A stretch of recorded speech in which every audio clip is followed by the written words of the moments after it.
In a world where dreams meet reality, there exists a place where your business can flourish. That place is Shopify. Imagine having the power to craft your online store with tools that make it as easy as a gentle breeze. Whether you're an artisan of handmade wonders, a creator of digital treasures, or a curator of the latest trends, Shopify stands by your side. With its customizable templates, seamless integrations, and support that's always there, your dream store is just a heartbeat away. Join millions of visionaries around the globe and let Shopify guide you on your journey. Visit roguemedianetwork.com/Shopify. That's roguemedianetwork.com/SHOPIFY. And embark on your free trial. Shopify, where your commerce dreams come to life.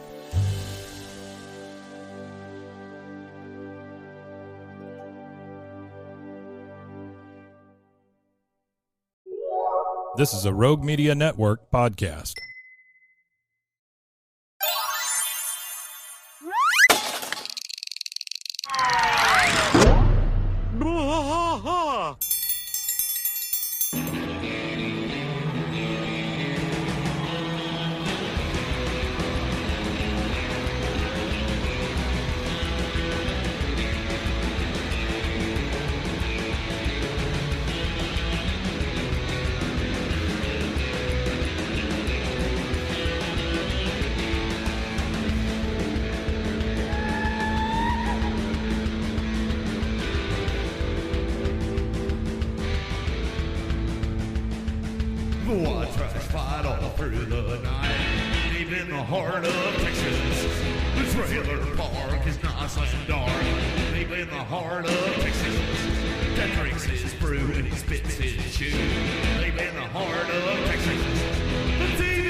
Hey there, everybody. Welcome to King of the Hill podcast. I'm Mike. And I'm Rusty. Rusty, we're all the way in Season 6, Episode 6. Yep, we're in there. Which is 6ABE09. I don't know if anybody cares about any of that, but I find it fascinating. Yeah, I find it interesting, too, because it's never, it never matches up quite like you expect it to. Yeah, and if it does, I feel like we've hit the jackpot for some reason. Yeah. This is I'm with Cupid from February 10th, 2000 dose. Yep. This one, there's only a couple of stars in this one. It's mostly about Bill and Bobby. I mean, that's what it ends up being. And then Boomhauer gets in there at the end. I was telling you before we started this, though, that I feel like Boomhauer comes across really sad in this one. Yeah, it is kind of depressing. Yeah, kind of, but we'll get there. All right, so we start with all four in the alley, and what's weird about this one, by the way, no bell, no yell. No bell, no yell. What's weird about this one is they're out there in the morning drinking coffee. Yeah, they're sipping coffee. So, that's what I like about it, because it shows that they're not just out there drinking beer 24/7. And not only that, the coffee thing is I don't think that's like far-fetched, because my dad, we never had next-door neighbors because we didn't ever have anybody on either side of us. Yeah, sure. But my dad had a friend that lived across the street from him, and they would like walk to the edge of each other's yards and talk over the street. Drinking coffee. While they were drinking coffee. Wow. Like my dad would be out there in his robe, and the other dude would be in his robe, and they would just be standing there in their flip-flops and their underwear yelling at each other across the street. Yeah. I don't know. My wife and I have got out on the back patio and stuff and just kind of drank coffee and sat there in the mornings, but it is not a common thing, and we don't involve other people for the vast majority of it. Okay, so we're starting the alley. They're all drinking coffee. Dale, of course, holding a heart in a plastic bag, as you will, says, so I got Nancy the frozen pig's heart for Valentine's Day. But I can't decide which is more romantic, that she finds it next to her pillow in the morning or the front seat of her car so she can think of me all the way to work. That is creepy as shit. That's real creepy. Hank says, whoa, the mail never comes early. And this woman comes by in a mail truck. Boomhauer gives her a wink and a nod, gets on the truck and drives off with her. As he says, talking about old special delivery, man, you know what I'm saying, man, guaranteed overnight too, man. Guaranteed overnight. Guaranteed overnight. I like that. That's good. And then Hank, of course, living vicariously through him. Boy, Boomhauer sure got away with the ladies. And then Dale, That poor bastard has to celebrate Valentine's Day 12 times with 12 women. Yeah, it sounds terrible. That does sound rough. Well, no, it really does sound rough. It does. You only have 2 ears. How much can one man listen to? Absolutely true. Bill, of course, always feeling sorry for himself. Yeah, poor Boomhauer running around like a fool. I could just cry for him. I think I'll go do that. And then he just goes off and cry. All right, Bobby, Peggy, and Joseph come around the corner. They're all dressed up. They got their backpacks on. Hank, hey, you're all dressed up. You kids going to the dentist? Well, who dresses up to go to the dentist? Well, Artie put in a little caveat for that. Yeah. And he said back when he was a young kid, you dressed up for everything that was outside of the house. Oh, sure. Yeah, I get that. Yeah. But the dentist seems a little rough. Joseph, today's a Valentine's Day flower sale. If a girl likes you, she buys you a carnation. It's just a scam perpetrated by the floral industry complex, right, Dad? You know what? I hope in the remake, yeah, that he's like a tinfoil nutcase too. Oh yeah. I don't think there's any way around that. Yeah. Yeah, no, I think so. Dale pitches in. That's right, Joseph. But still, you don't want to look some flowerless loser. And then Bobby says, "What about me? Now that Connie and I broke up, I could end up like Joseph last year." No offense, Joseph. No offense. None taken. It doesn't even clock with Joseph either. No, it doesn't he just at goes, all. I don't want to end up like me last year either. Hank says, "Bobby, you got nothing to worry about, but if you don't have any flowers by lunch, just start coughing and go to the nurse's office. I'll pick you up." Solid plan, honestly. Solid, yeah. All right, now we're at the Tom Landry Middle School. Bobby and Joseph are they're outside staring into the school hall. Not creepy at all. Not creepy whatsoever. The thing that I liked is kind of like on this window we have over here. It's the window that's reinforced with the chicken wire or whatever, you know, so people can't break the glass. And Bobby says, "Okay, even Acne Pete has a flower. That's a good sign." That is a good sign. So they go in. Acne Pete. They go in. This girl named Willa walks up to Bobby. "Hey, Bobby." Goes, "Willa Harris. Call the principal. Someone's smoking." She laughs. She pins a flower on him. She giggles, walking away. He goes, "Oh, thank God." Joseph says, "Man, I'm dead." Connie walks up, and of course, Happy Black History Month. Oh, I'm just kidding. Happy Valentine's Day. But FYI, it is Black History Month. She said, "Bobby, did you save me a spot?" And she has a carnation to pin onto Bobby. Bobby says, "There's always going to be a special place in my heart and on my shirt for you, Connie." She pins it to him. This is post-breakup. Yeah. She pins it on, and this is why this had to be in order, right? She pins it on him, then he walks away, or she walks away. Joseph says, "You guys are so sophisticated. When Doug and Shannon broke up, Shannon spit on his bike, and you know what he did on her driveway." Now, see, I just want to know what he did on her driveway. It sounds horrible. He looks over and sees 3 girls standing in the hall. Oh, well, I think it's implied, right, that he took a deuce on the driveway. Is that I guess, man. I guess. That is a horrible. That's a psychopath. Like, they need to put that kid behind bars now before he commits crimes. I just like that he just goes, "And you know what he did on her driveway." Yeah, that kid needs to be jailed if he shit on her driveway. That's nuts. So they look over and they see 3 girls in the hall. One of them's really tall. He goes, "Man, it's Charisse. She's so tall and her braces are so shiny." That's what I look for in a woman. Shiny braces. Shiny braces. Yeah, legs or teeth. You gotta have it. He goes, "Do you think she caught me sniffing her scrunchie that time?" His kid is a fucking creep. Yeah, he's weird. Charisse comes over and she goes, "Hey, Bobby." Bobby, or she says Bobby, and then she starts to come over. Bobby turns Joseph around. He goes, "Okay, don't move." And he takes all the flowers off of his shirt and pins them onto Joseph because he's just trying to help his friend. Yeah, because he's got it rough out there. Right. Joseph is super nervous. Bobby says to Charisse, he says, "If you want to give Joseph a flower, you better hurry while he still has room." And then she says, "A bunch of us are going to make fun of the janitor later. Bring something to throw." God, and then the bell rough. rings and she walks off. Joseph looks at Bobby, and he's thankful for what he did, you know, because he does get a flower from her. He goes, "Dude, you totally didn't have to do that for me, and you totally did. You totally rock." And then, of course, Dooley, always in the right spot, says, "Always. That took courage." I mean, that's the first upstanding thing, like positive thing I've ever heard Dooley say. Yeah, that's the first positive jab, I guess. All right, Bobby is in his room at home. He's got 6 flowers up and down his shirt, so he's a popular boy. He says, I haven't even hit my growth spurt yet, and I'm already a stud. A stud. There you go. Bobby the stud. Hank says, Bobby the ladies' man. And then, of course, here comes Peggy with her words of wisdom. You know, your father and I are going two-stepping tonight to celebrate Valentine's Day, and because my little man has been such a grown-up, no babysitter. Bobby's like, yes. Now, we transition, and we see Bill at night in the alley drinking beer by himself saying, yep. But the weird thing is he's not standing on his side by his house. Well, he's in the spot in front of Hank's fence, which is weird to me. That I mean, even if I lived in an environment like that, I would always have my own little sit-upon. You know what I mean? Mm-hmm. Like even if you're in this community setting, everybody's always got their own little spot at their house that they're going to sit at. Why would you walk all the way down to the communal spot and stand by yourself? I mean, you're hoping somebody will come out. Maybe I think that's what it is. Well, see, that one's weird to me, and then I've got one more weird thing in here that happens that I want to ask you about when we get to it. It's when they're looking at each other through the windows. Yeah. But anyway, he's by himself, just saying "yep" to himself, which is the saddest thing in the world. Rough. Hank and Peggy drive up in the truck. They're both dressed like I don't know, Bobby and Peggy Sue or whatever her name was from the cowboy movie. What is it? The one with John Travolta. Oh, Urban Cowboy. Urban Cowboy. Yeah. That's what they look like. They're both dressed like Urban Cowboy. He says, hey, Bill, you're not doing anything tonight, are you? And then there's a super big pregnant pause when it shows Bill's face. He goes, great.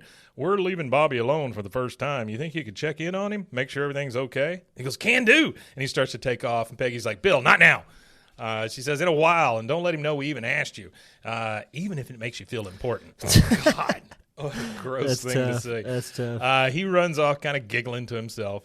Now we get a knock on the hill door. Bobby answers the door, and, of course, it's Bill standing there. He goes, oh, Bobby, I didn't know you were home. I just stopped by to see if your dad wanted to borrow my comb. And he starts combing his hair with it, which is the stupidest. The guy is not good at making stuff up. Not very good at all. Not at all. Bobby says, he's not here. My folks went out on their Valentine's date. He goes, oh, that's sweet. Valentine's Day is nice for couples. I haven't celebrated that particular holiday since my wife left me. And then there's this pregnant pause, but Bobby, like, rolls his eyes because he's heard it a million times. Yeah, he's heard it a bunch. He goes, all right, I'll tell my dad you stopped by. He starts to shut the door. Bill, normally if you're going to block a door, you put your foot out. No, Bill puts his gut out and blocks it with that. He goes, big gut. Are you in a hurry? Is Connie in there? I don't hear anything. Did she fall and hit her head? I mean, Jesus, Bill. That's rough. Go to the worst thing. Yeah, he is rough. He goes, Mr. Dotrieve, Connie and I broke up weeks ago. I love the fact that Bobby is so he's got so many manners that he's like Mr. Dotrieve every time he talks to him. Bill says, oh, my God, that's terrible. Are you okay? He goes, yeah, it's cool. We're still friends. He goes, friends, yeah. I thought Lenore and I would still be friends, but here I am, all alone, no one to have dinner with. And then he pauses, and Bill kind of shifts his eyes back and forth, waiting for a response. Which is kind of weird. Oh, yeah. It's just so desperate. Bobby goes, I'll have dinner with you. He goes, you will? Great. I'll take you to the all-we-can-eat. Let me go get some sweatpants on.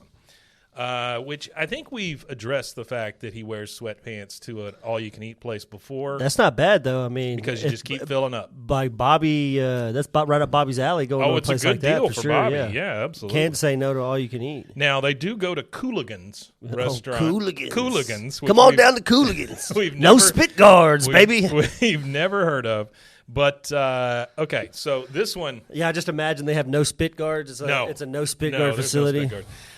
But this one reminds me of the restaurant Flingers in Office Space. Okay. So it's kind of like a TGI Fridays or something like that, right? And the reason I say that is the waitress comes over here in a minute, and she has her suspenders on with the buttons and stuff, just like they did, her 37 pieces of flair. So Cooligans restaurant, it kind of pans through there. It's all couples. We need to do a commercial for Cooligans. Yeah. Come on down to Cooligans. All you can eat bones. No spit guards, baby. COVID be damned. Bobby says, Bill says, thanks for joining me, Bobby. When I come here alone, they stick me in the table behind the big screen. He has a bib on, which normally I would think you would wear for like lobster. But he's just eating chicken wings, and he's still getting it everywhere. It's all over his face. It's all over his shirt, all over his bib. The bib doesn't matter at this point. The waitress with all the flair walks over, and she says, can I get you anything else, some dessert? He just shoves the basket at her and says, more wings. And then he says to Bobby, and this is the saddest phrase in this entire show, at least if you're feeling full, you're feeling something. I mean, that is sad. Yeah, that's how obesity starts. Bobby says, I always thought you drank and ate for fun. No, don't feel sorry for me. Being alone's not all bad. You don't have to dress to impress, and that frees up a lot of time, which I fill with sleeping because being awake is too depressing. Whoa. Bobby raises his finger like he's calling the waitress over because he's had enough. He's ready to go. He's done. It's time to leave. Bill says, but as a single guy yourself, Bobby stops him, waving his hands. He goes, whoa, whoa, whoa, whoa, whoa. I'm not single. I'm available. Whoa, Bobby. I'm available. Bill, chill out now, Bobby. Bill says, available. Whatever gets you through the day. I mean, Jesus. Hey, Bobby, he's a Mac Daddy. He says, no. Bobby says, no, really, you should have seen me at school today. I got so many flowers, I gave my nickname, Bobby Flowers. Bobby Flowers. Bill says, I got some flowers from a woman once. Turns out she was having one of those contests with her friends to see who could bring the most pathetic guy to a party. They called it a pig dance. We won. Pig dance? We won. Is that even a thing? Did you look that up? No, I haven't looked that up. That's crazy. I have never heard of anything like that in my life. Bobby says, I don't think those girls are playing a trick on me. I mean, they were giggling a lot, but that's because I'm funny, right? Bill says, wait, stop right there. You could drive yourself crazy trying to figure out all the reasons women are laughing at you. And then she brings the wings, and both of them just start eating their feelings. Just you know. Okay, so the place that, and this is another place I don't think we've heard of before, where Hank and Peggy go, is called Ugly's Cowboy Saloon. Uglies. There is a banner outside that says two-step competition tonight. Okay. They're both over there watching others dance, and this is one of those dance competitions where everybody's got a number on their back, you know? Yeah. So they're in a team or whatever. Peggy, of course, being an ass, says, look at those two, Trippy left foot and his gal clumsy. They have absolutely no rhythm, and they think they can beat us? Oh, no, not 2 years in a row. So those are the people that beat you last year. Yeah. The announcer says, and dancers to the floor. I think it's the same guy who does the PA at the football games. Probably so. Peggy says, now remember, rock step, glide step, windmill. Hank steps out onto the floor with her, and he says, okay, let's do it. 1, 2, and then he gets tapped on the shoulder, and the announcer says, clear the floor, you two. I don't know what they did. Yeah, I don't. It's never addressed as to what they did addressed to get kicked out of this dance competition. But Hank says, what? We're out. Peggy, of course, never die, says, I refuse to acknowledge any tap before you have seen us windmill. And she starts just flailing her arms around windmilling. The guy says, don't make you tap you again. She goes, it's not over. Hank, come on, windmill. Come on, windmill. She is insane. Yeah, she's nuts. All right, so that's now, tough. Yeah, we're at Bill's house. Which, you know, I feel like Bobby is about to. He is. You could tell a little bit in the last bit of dialogue that it's looking dark. It's starting to seep in on Bobby. He's getting billed. They go up to Bill's door. He opens the door, and it's a huge mess. There's just stuff everywhere, empty food. He literally has a laundry line hanging in his living room where he's drying his clothes over his couch. Yeah. See, but he can't really I think the Bill and Bobby comparison really can't be made because Bill was a handsome athlete. Well, that's true. Before he slipped off, yeah, and I guess Bobby, you're right about that, yeah. I feel like everything that Bobby, any attention he gets from women is probably genuine, whereas Bill might have had a lot of disingenuous people in his life. Yeah, maybe. I do know that being an all-star athlete, you're gonna have a lot of disingenuous people in your life. I know that being funny takes care of a lot. Yeah. A lot of times sense of humor is what will win you over. It's also what will repel people. But because that's got to be the most depressing thing about being in sports and being really good. Oh, he peaked. Is being on the top of a sport, and then not being good anymore, and the whole city just stops talking about you and stops you just become the guy at the bar talking about that time you went to state. You're Al Bundy, That's who you become. Al Bundy. Yeah. He goes, make yourself at home, Bobby. Take your shoes off or leave them on if you want to keep your socks clean. God, that's gross. God. Now, it's a little bit later. They're watching Bill's. That's disgusting. They're watching Bill's wedding on TV. That's disgusting, too. That's gross. And you hear, you may kiss the bride. I present Mr. And then Bobby says, my God, what happened to you? And you look at Bill, and he's over there with one of those industrial-sized cans of green beans, just eating it with a fork, like right on the couch. Yeah, disgusting. He goes, yeah. He's definitely a pig. Yes. He goes, I looked pretty good back then, didn't I? Of course, that was before Lenore started cheating on me. 2 weeks before. Jesus. It only took 2 weeks after they got married.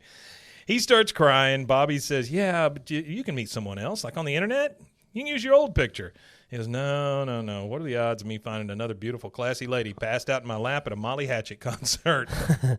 Bobby says, what about me? You think another pretty Asian girl is going to move in next door? Of course, Bill, being the eternal pessimist, says, no. He's terrible. Bill's. Yeah. He just says, he should never be around anybody. No, he certainly shouldn't be around kids.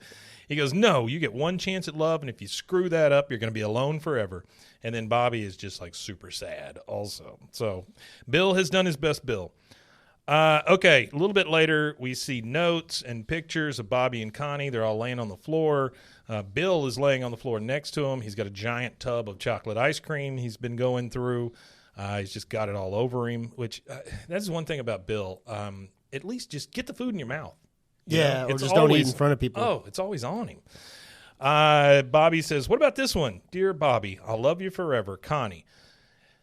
Bill immediately says, that was a lie. I had a letter just like that from Lenore. I had to destroy it before it destroyed me. And then you see Bobby, and he tips the ice cream up. It dumps all over him. Bill says, well, when it rains, it pours. Let's get you cleaned up and home. You'll probably want to start sleeping soon. God, it's so sad. Jesus. That is terrible. All right, now we see Hank and Peggy coming home. They have number 33 still pinned on their back. Hank is saying, well, we may not have won the contest, but at least it was kind of romantic. You and me against the world and all. He opens the door. Bobby and Bill are on the couch. They are both stained, and they are crying at the top of their lungs. He says, Bobby. And then both of them shout and cry and spit and snot, and it's Lenore, Connie. Yeah. And that is our first commercial break. We'll go see where Lenore and Connie Bobby is, and we will be right back. Right back.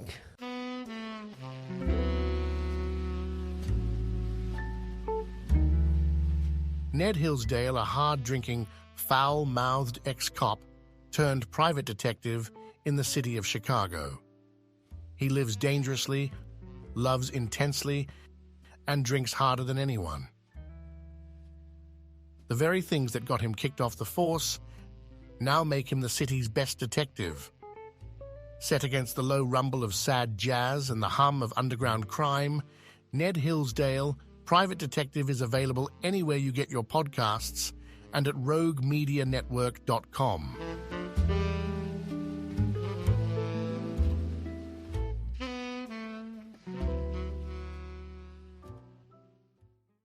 All right, and we are back. We are still at the Hills. Bobby is on the couch. Hank and Peggy are talking to him.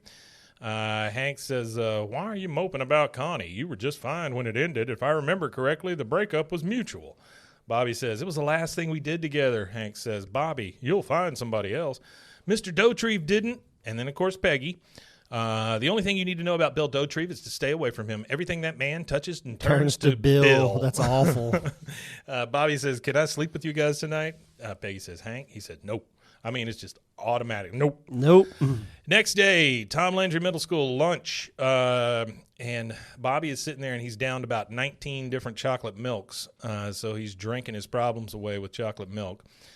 Joseph comes up to him and says, Bobby, it worked. I called Charisse, and it was all like, you want to go to a party? And she was all like, okay. And I was all, cool. But inside, I'm like, bah. So now I have to have a party. What do I wear? What do I serve? What do I play? Bobby just belches, and you can tell he's just put out. Yeah, he's pulling a bill. He's pulling a bill on us. He's put out by this questioning. He goes, I can't believe I let Connie get away. If she would just love me again, I would build her a beautiful cage and never let her go. Yeah, see, he's saying some very Bill-like That is like very things. Bill, yeah. Connie comes up. She's got a clipboard with her, and she goes, hey, guys, would you sign a petition to change our school name from Tom Landry Middle School to Tom Landry Learning Space? What a Why? It's why. Bobby says, I'd do anything for you, Connie. And I just wrote down weird next to that. Because, yeah, he's turning to Bill. He is. Connie looks at him and just goes, okay. He goes, hey, Joseph's having a Valentine's party. You want to go? She says, well, party is next door. With all that noise, I probably won't be able to study anyway, so sure. And then Bobby makes a leap. He says, yes, we are back together. Oh, baby, this feels so right. She goes, whoa, Bobby, we're just friends. He goes, Pumpkin, don't use the F word on me. Not me. This is your little cuddle monster talking. Woo. He stops the kid that's walking past him and goes, hey, Leventhal, Bobby and Connie are back together. Put it on, or pass it on. She goes, yeah, well, I'm going to go now. She gets up to leave, and she goes, and we should probably go to the party separately and maybe at different times. Bobby's like, Connie, don't leave me. He runs over there, yell at her like that, and then here's the saddest part for Bobby. This is the roughest part. This is my favorite part of the whole show right here. Joseph looks at him and goes, dude, is this what I do to chicks? The self-awareness is crazy. And it really is. It is what yeah, he was does. like he'd never seen it before. Oh, my God. So he sees it, and he's like, oh, damn. That's ugly. I can't do that anymore. That is pretty ugly, but I doubt it stops him from doing it. All right, so we're at the Hill House. We're at the kitchen table. Bobby walks in, and Hank says, hey, Bobby, how was your school? Or how was school? Bobby walks over, opens the fridge. He goes, we're out of Cool Whip? Oh, man. He just wants to eat a tub of Cool Whip. Yeah. Hank, so Dale tells me Joseph's having a shindig. You thinking of asking somebody? He is already sitting on the floor and depressed because he didn't have any Cool Whip. Yep. He goes, I already asked Connie. She didn't want to have anything to do with me. And then Peggy, okay, then she's dead to you. I mean, it's just boom. Okay, she's dead to you. Time to move on. Is there anyone else you like? That's tough. Bobby says, I guess Willa Harris, but I'm telling you, she's going to say no. Peggy says, say no to Bobby Hill and chocolates, and she pulls out a big red box of chocolates, the heart-shaped box. Yeah. Not the Nirvana one. She goes, I do not think so. I have seen her go through bake sale brownies like a wood chipper. You give her a call. We'll give you some privacy. And they go into the next room as he picks up the phone. She says to Hank kind of quietly, she goes, this could work. Willa Harris is a so-so in the looks and popularity departments. She will not say no. And then Hank's like, Willa, that's a cute name. I've never heard Hank say cute. Bobby says he's on the phone now, and he goes, hey, it's Bobby. I was just wondering if you'd be my date to Joseph's party. All right. Come on. It'll be fun. Please. Please. I mean, he's getting desperate at this point. He is. He walks over, and he sees Connie in the window, and he is on the phone. She's on the phone. He is actually called Connie, not Willa. This is my question.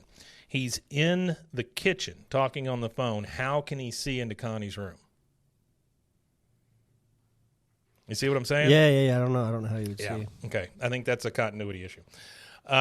He says, Connie, don't hang up. I've got your favorite chocolates right here, assorted, the ones you love so. And he's like leaning on the window. He goes, these are the one you love so much. You can't.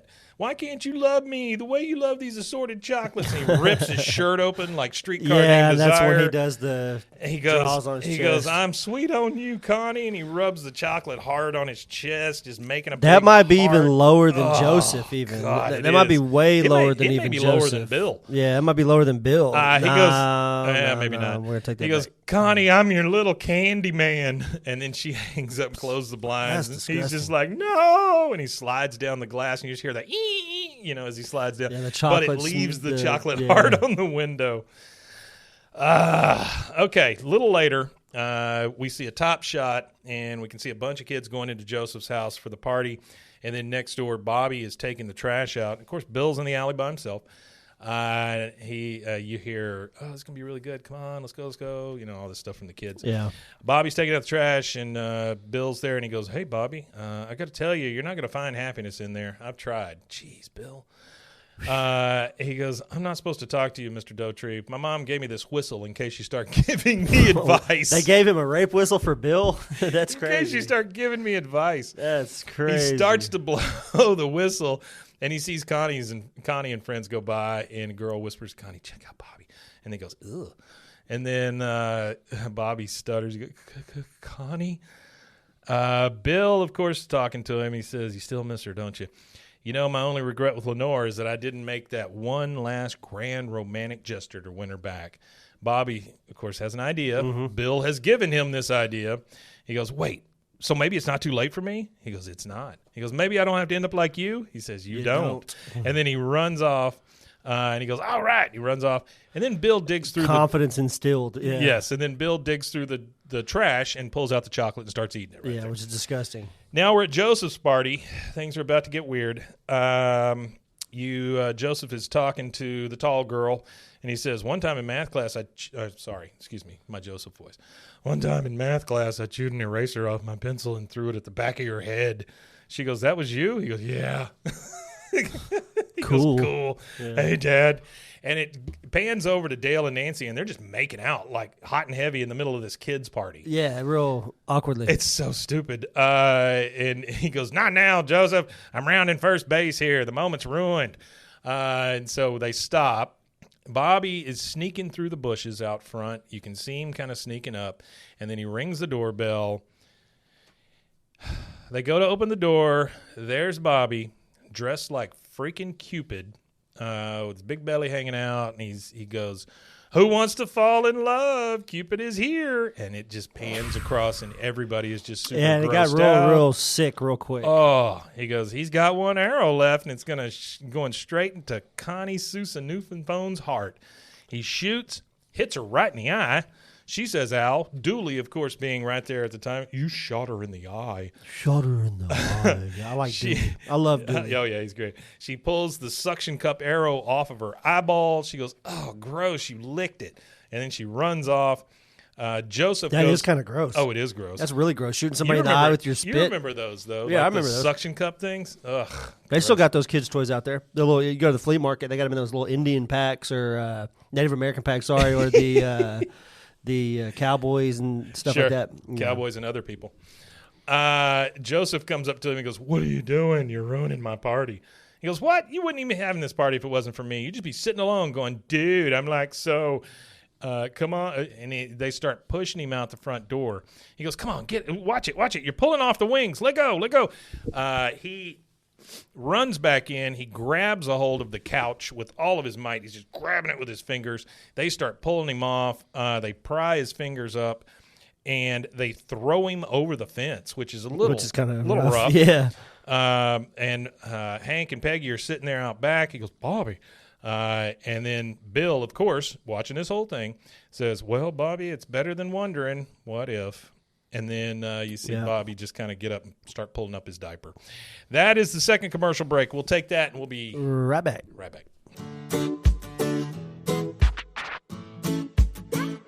Snack Attack is a podcast about the history of your favorite snacks, candies, and treats. Each 5-minute or less episode features the history of a great snack from around the world. We'll also visit what the status of the snack is today and give you a little knowledge to lord over your friend. Snack Attack is available anywhere you get your podcasts or at roguemedianetwork.com. Let's get snacking.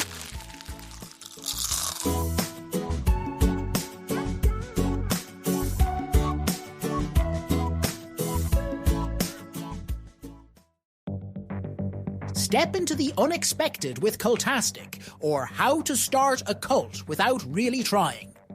A podcast where cult creation unfolds in the most unpredictable way. Join us on a unique journey into the world of theoretical cult formation. Unlike any other podcast, each episode of Cultastic is co-written in part using ChatGPT, and we let it decide our fate, good or bad. What makes Cultastic truly intriguing? We don't know what's coming each week. Together with our AI co-author, we'll discover and build this cult, one episode at a time, exploring various aspects of cult dynamics, leadership, and group psychology. Delve into themes of charisma, influence, and the power of group thinking. It's a blend of expert analysis, theoretical exploration, and the unforeseen twists of AI-generated ideas. Remember, Cultastic is an exercise in imagination and education where we weave a narrative one episode and one tenant at a time. Curious about where this journey will take us? Subscribe to Cultastic or How to Start a Cult without really trying on your favorite podcast platform or at roguemedianetwork.com. Let's build this mission to save the people of Earth, week by unpredictable week.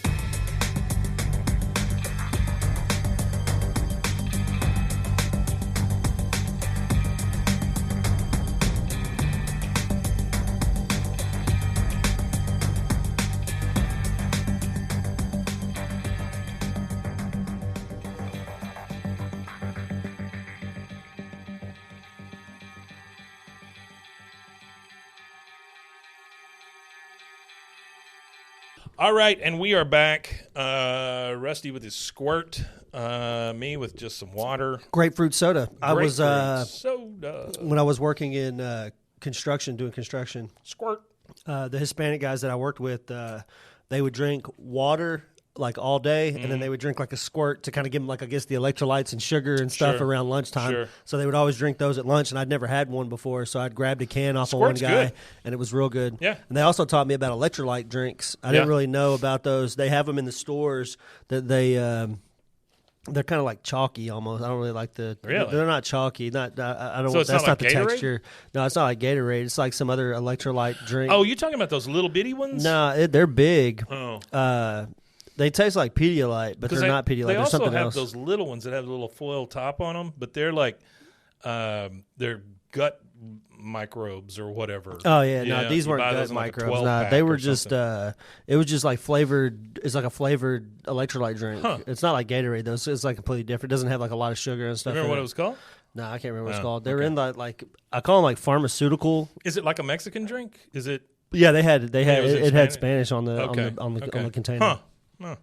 I'll have to go to the around the world section at HEB. Yeah. Okay, so now we've got Hank, and this is at the Hill House, of Yeah, course. at the Hill House. Peggy comes out and goes, because Hank has gone out to power wash something. Yeah. No, I'm sorry. He's trimming the bushes. Sorry. Trimming, yeah. Yeah, he's trimming the bushes. And he finds one of the wings in the bushes, by the way. She comes out and goes, Hank, Bobby's been asleep for 15 hours. We have to do something to cheer him up, so I am taking his church shoes to have taps put on them. Okay. I guess he's asked for tap shoes and not got them. I guess. Hank says, that's just a Band-Aid, Peggy. We need to find a cure. She gets in the car. She goes, then teach him, Hank. Teach him to pitch woo. He says, I don't know how to do that. What did I do with you? She goes, nothing. I did it as always. God, what a... Ugh. God, she's gross. She drives off. We see Boomhauer in his kimono out in front of his house, kissing a lady bus driver. She gets in the bus and drives away. He dates anybody. Hank looks over and goes, Boomhauer, like he's got an idea, you know. Next, we see Bobby and Boomhauer get in his car, and Hank says to him, thanks, Boomhauer. Do whatever it takes. Put gel in his hair if you have to. I love the fact that that's Hank's big deal. Put gel in his hair. That's what Hank used to do I guess that's how he wooed her. I guess that's how he pitched his woo. So a little bit later, Peggy comes in. She goes, Hank, where's Bobby? And she starts tapping. And she goes, I got mine done too. He says, don't worry. Bobby's in good hands. Boomhauer's going to fix everything Bill broke. She goes, Boomhauer? He goes, well, I try to shield you from this kind of stuff, Peggy, but Boomhauer is pretty good with the ladies, and he's agreed to show Bobby some of his secrets. She goes, Hank, that man's longest relationship was a 3-day weekend. What kind of secrets could he have? That's funny. He goes, I don't know. He wouldn't tell me. She says, well, he could be doing anything. He could be taking Bobby to a pickup bar or a Hooters. And he goes, oh, God. She goes, that's right, Hank. And then she runs away. She's like, she runs away. All right, now we're in Boomhauer's car. Yep, riding around now. It's a stick, by the way, which I would assume. He's a car guy. So he's definitely a stick guy. He goes, ain't no worry, little B. We're gonna get you back on track. We're gonna be talking about an old secret. Dang old Little strong, B, yeah. Dang old strong enough for a man, but that was made for a woman. You know. He says, there really is a secret to getting women. He just nods at him. He goes, please, I need to know. I won't tell anyone. I swear. He says, hey, man, ain't no jokes here, man. I'm talking about you going to take solemn oath, man, talking about that old Bibbly B. He opens up the glove box and takes the Bible out, and he calls it Bibbly B. And Bobby says, I, Bobby Hill. He says, now I'm going to cross my dang old heart talking about Pledge of Allegiance. Tell you what, man, he do solemnly swear. He didn't say anything close to that. I just want to know, like, I understand we had the Firehouse episode where he thought everybody else talked that way. I want to know what people are hearing in their head because they make it into something completely different. Like Bobby apparently heard I do solemnly swear when he said, talking about Pledge of Allegiance, I tell you what. So, I mean, they must be hearing the right words then. Yeah. I guess it just changes.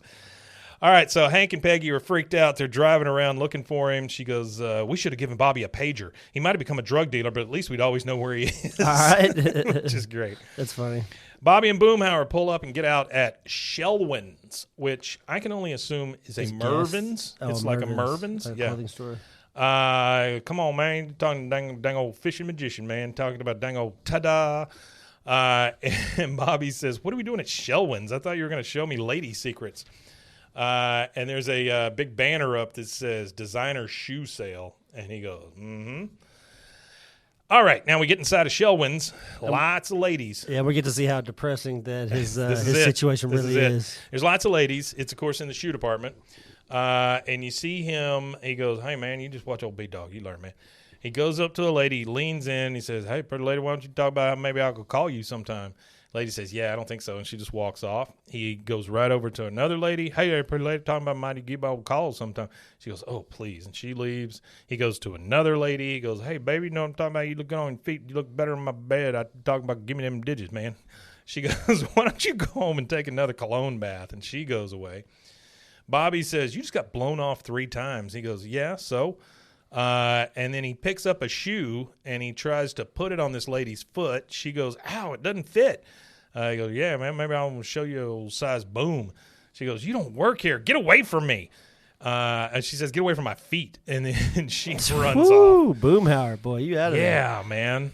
But it's a numbers game for Boomhauer. You know? You do enough of them. 100 yeses or 100 no's and 1 yes is still a yes. Got to kiss a lot of frogs. Yeah, that's crazy. Hank and Peggy drive up.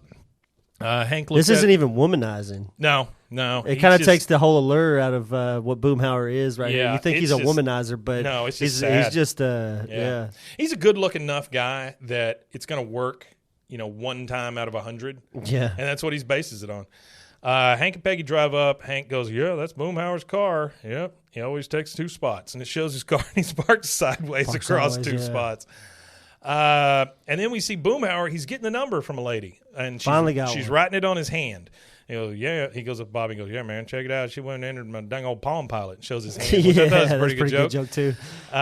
He goes, but you got shot down by 23 women before you got that phone number. He goes, ain't no thing. He goes, so this is your big secret? You just ask every woman you see until one of them finally says yes? He goes, yeah, man. You going to tell my whole secret, man? He goes, you know what, Mr. Boomhauer? I'm pretty sure this is not the way I'm going to find real love. This is a funny line. This is my second favorite funny line. He walks off and he goes, man, what are you talking about dang old love? Oh, love. Talking about dang old love. Dang old love. Yeah.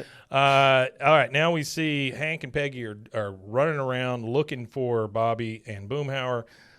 You see Hank coming down on the escalator, Peggy coming from one of the departments. He goes, well, I guess Boomhauer's secret isn't in housewares. Peggy goes, and it's not in Portrait Studio, although I did see a very ugly baby there. I just, Peggy is an ass, but she has some of the funniest lines, honestly. No, she does. She has some good lines. I saw a very ugly baby there. Girl comes and sits next to Bobby, little girl, and she goes, this place is so boring. She goes, what's wrong with you? He goes, where do I start? She goes, you could start with the shoehorn on your nose, because he's just playing around with the shoehorn and stuff. Yeah. I can't imagine how that thing smells. Probably. He goes, honestly, I forgot I still had it there. Are you laughing at me? Who cares? I'll take it. I'm Bobby. She goes, Debbie.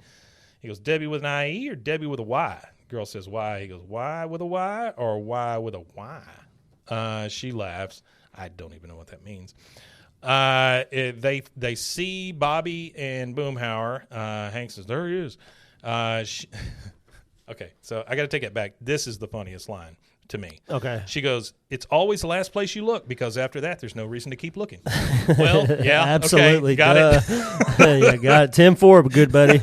Yeah, we're picking it up. Bobby says, what are you guys doing here? Damn. Yeah.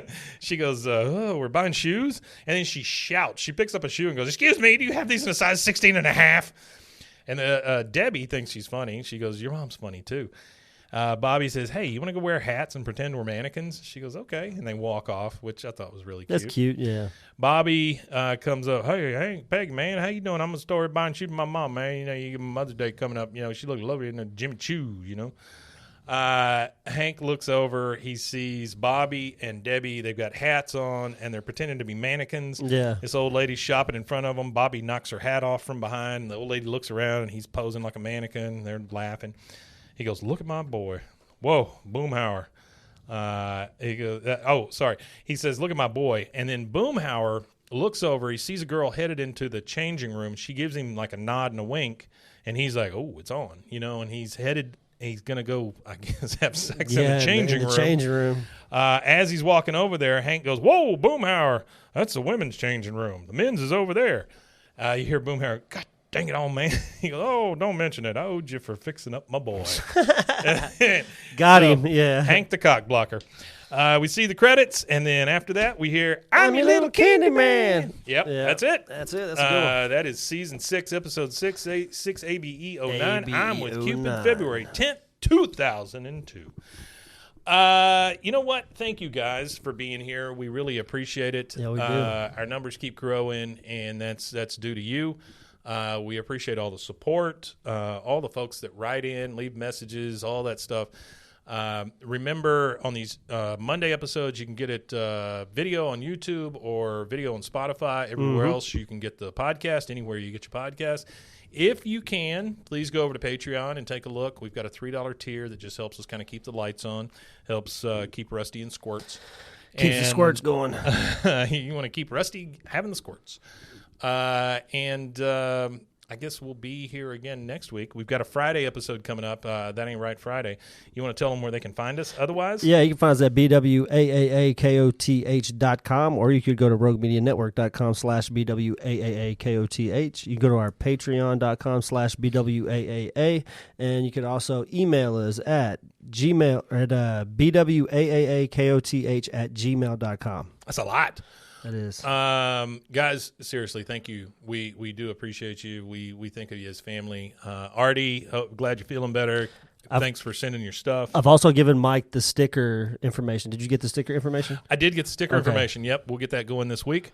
Awesome. We'll get some of that out. If you don't have a sticker and you want one, I think I have fill out the form. Yeah, the form is on YouTube still. I haven't put it anywhere else. It's on YouTube. If you go to our YouTube page and you go to the community page for King of the Hill, our King of the Hill podcast page on YouTube there, you just go to youtube.com and go over to that, and there's a post there, and I'll go ahead and post it again on other social medias. Yeah, that'd be great. So go to our social medias on Instagram or Twitter, and I'll have that posted later on today. Cool.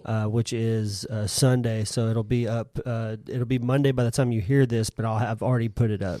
There you go. If you want to fill that out and get a sticker from us, that would be wonderful. We will send you one. And that page that I sent you, it should update automatically with all of the information, I believe. It's just a Google form, right? It is, yeah. That's the back end of it. So it should give you the spreadsheet. It'll get up a spreadsheet, yeah. Also, make sure you check out our other podcast, Swimmer's Ear, where we cover adult swim shows. The Adult Swim Podcast. Yeah, it's silly and it's goofy, but we kind of do it in real time, and so it's a little bit different from this. If you can, also go check out Bros, Foes, and Heroes. This is a comic book podcast I do with Zach. Getting a lot of traction here lately for some reason. We've done it for 3 years, and just now we're starting to hit some numbers. That's good. So we stay dedicated to that. And anything else you want to check out at roguemedianetwork.com, we appreciate it. And with that, Oui Matanye. Oui Matanye indeed.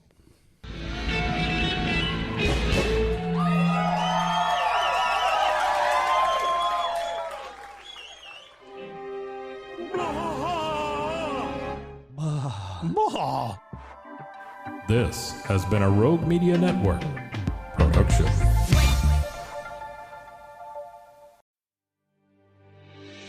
In a world where dreams meet reality, there exists a place where your business can flourish. That place is Shopify. Imagine having the power to craft your online store with tools that make it as easy as a gentle breeze. Whether you're an artisan of handmade wonders, a creator of digital treasures, or a curator of the latest trends, Shopify stands by your side. With its customizable templates, seamless integrations, and support that's always there, your dream store is just a heartbeat away. Join millions of visionaries around the globe and let Shopify guide you on your journey. Visit roguemedianetwork.com/Shopify. That's roguemedianetwork.com/SHOPIFY. And embark on your free trial. Shopify, where your commerce dreams come to life.